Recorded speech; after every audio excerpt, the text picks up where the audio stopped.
Shalom, selamat sore. Perkenalkan nama saya Rian Desteria Saragi dengan NIM 243010703005. Di sini saya akan sedikit menjelaskan tentang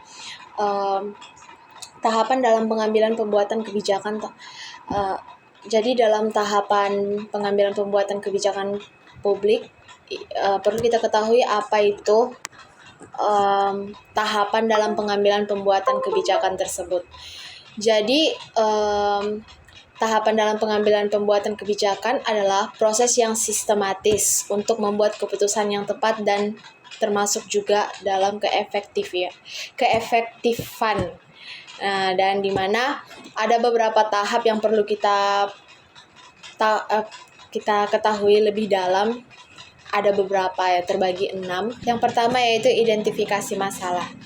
Pada tahap ini kita mengidentifikasi masalah yang perlu diatasi melalui kebijakan publik, yaitu contohnya kita mungkin mengidentifikasikan masalah kemacetan seperti kemacetan lalu lintas di kota besar. Dan bagian yang kedua yaitu agenda setting. Pada tahap ini perlu kita ketahui, kita juga harus menentukan prioritas masalah tersebut, yang dimana hal ini perlu diatasi dan memasukkannya ke dalam agenda kebijakan. Contoh yang bisa kita ambil dalam hal ini yaitu kita mungkin mengembangkan atau memprioritaskan masalah yang ada, seperti contoh pertama tadi yaitu kemacetan lalu lintas di kota besar.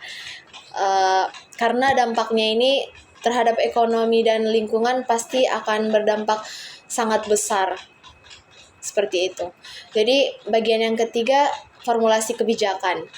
Dalam tahap yang ketiga ini, kita mengembangkan alternatif kebijakan dan memilih salah satu yang paling efektif. Contoh yang bisa kita ambil dalam tahap yang ketiga ini, kita mungkin mengembangkan alternatif kebijakan seperti membangun jalan tol, meningkatkan transformasi umum, atau bahkan mengembangkan sistem lalu lintas yang lebih efisien. Mungkin seperti itu contoh yang bisa saya buat. Lalu pada tahap yang kelima yaitu implementasi kebijakan. Pada tahap ini kita melaksanakan kebijakan yang telah diputuskan. Apa ya contoh yang bisa kita ambil? Mungkin memulai pembangunan jalan tol, sama seperti contoh yang keempat tadi, dan mengatur lalu lintas selama proses pembangunan. Lalu contoh keberapa ya? Yang keenam. Jadi pada tahap yang keenam ini seperti evaluasi kebijakan. Pada tahap ini kita mengevaluasikan efektivitas kebijakan dan melakukan penyesuaian jika perlu. Contoh yang dapat kita ambil dalam tahap ini mungkin seperti mengevaluasikan apakah jalan tol ini saling terhubung dari tahap pertama, kedua, ketiga, dan keempat. Yaitu kalau di contoh yang nomor 6 ini seperti mengevaluasi apakah jalan tol telah mengurangi kemacetan lalu lintas. Hal ini dapat melakukan penyesuaian jika diperlukan. Pada penjelasan yang kedua yaitu mengenai model dan pendekatan dalam kebijakan. Model dan pendekatan dalam kebijakan publik ini seringkali kita tidak mengetahui apa artinya, tapi kita membahasnya. Jadi pertama kita harus mengetahui apa itu model dan pendekatan dalam kebijakan publik. Jadi itu adalah cara-cara yang digunakan untuk membuat keputusan dan mengembangkan suatu kebijakan. Ada beberapa model dalam hal ini yang perlu kita ketahui dan kita perdalam, yaitu ada 3 bagian. Yang pertama model rasional.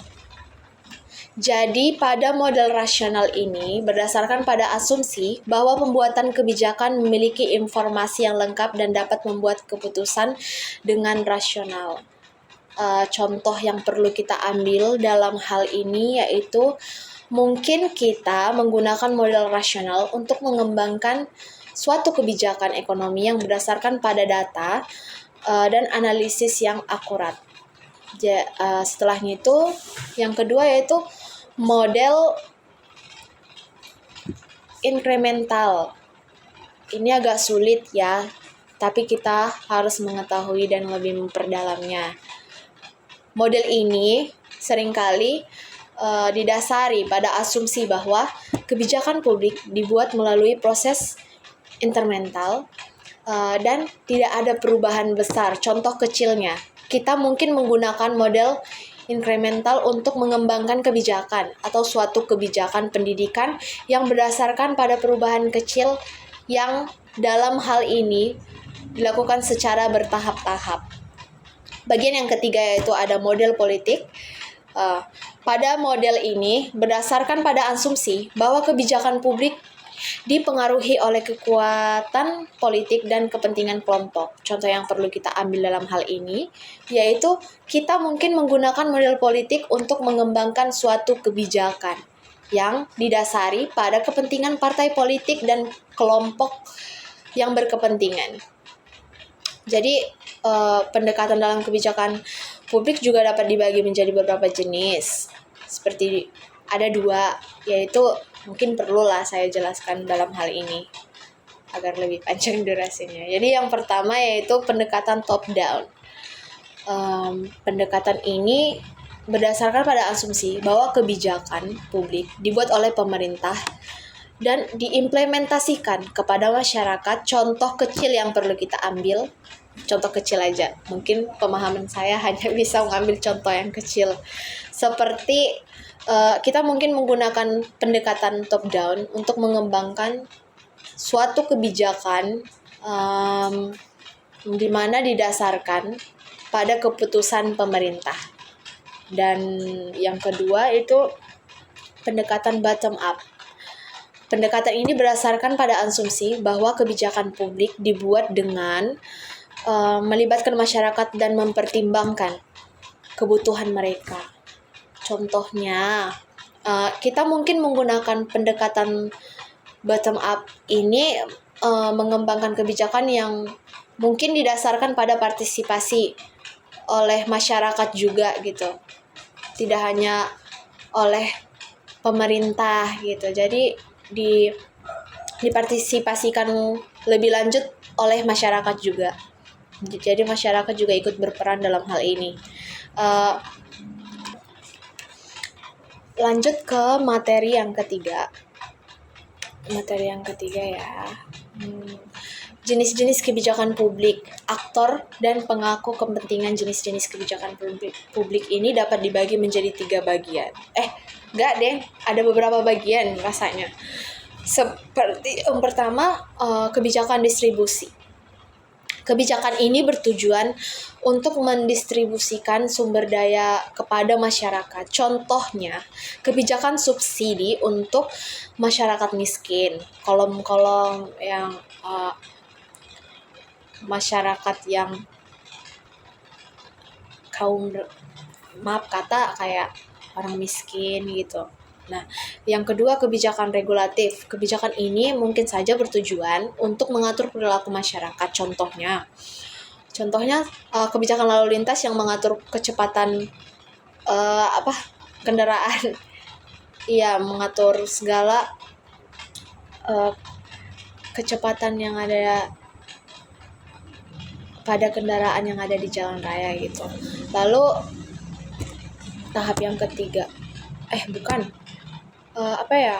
kebijakan yang ketiga yang perlu kita ambil itu mungkin seperti kebijakan redistributif.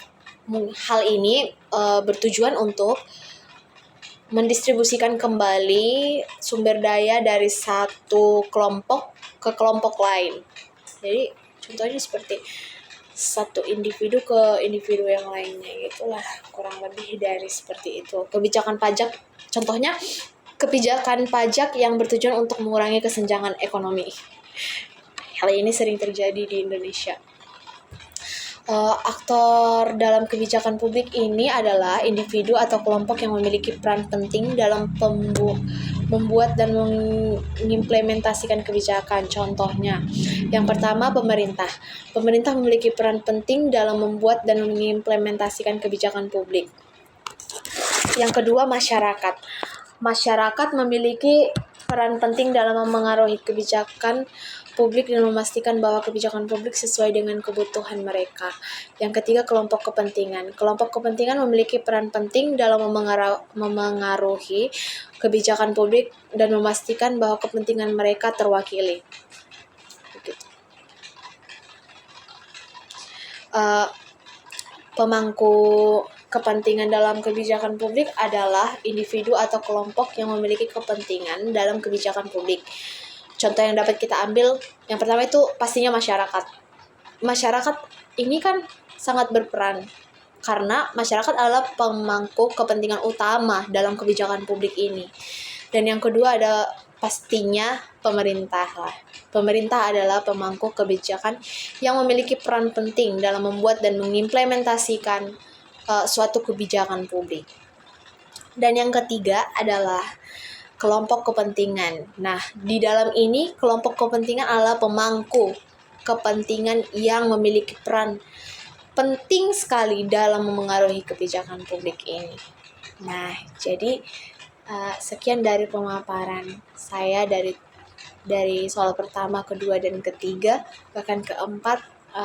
Jika ada tutur kata saya yang kurang tepat, mohon dimaafkan karena saya dalam proses pembelajaran. Akhir kata, Shalom dan Horas.